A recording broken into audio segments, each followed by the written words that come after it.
Simon Pridham, co-owner and director here at Great Days Golf.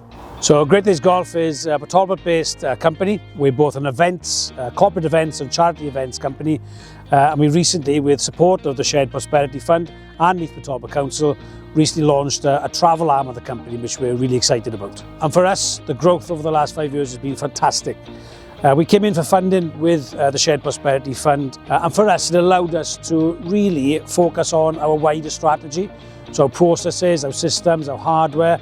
So due to the Shared Prosperity funding, we've allowed to take on a new director of travel. We've also taken on another member of staff on the event side of the business in October. And as part of that strategy, now to our slimline processes, our improved communication, our widened database, and everything we're allowed to do on the marketing side and social media.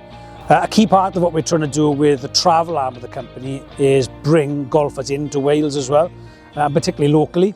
So we have lots of packages on the site. Where we are different to your normal travel companies, if you like, is we have a lot of sporting celebrities aligned to us. So Jonathan Jiffy Davis is one of our owners and executive directors. We have a whole host of different people we bring into those events, but to bring tourism back into the locality and into South and West Wales is a big driver for us. One key part of the funding we've received from the Shared Prosperity Fund was to improve our social media engagement across all platforms. So much so we've employed somebody to come in and run that for us. Wales Journalist of the Year, Student Journalist of the Year, a guy called Rob Burke, who's fantastic.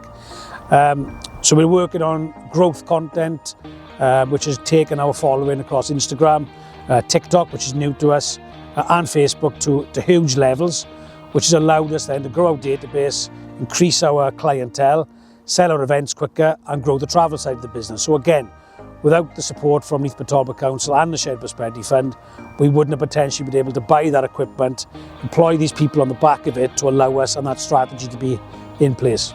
And finally, please follow us. We're across social media platforms. We're on Twitter, or X as it's known now, Facebook, and now on TikTok as well, YouTube and Instagram. Thanks.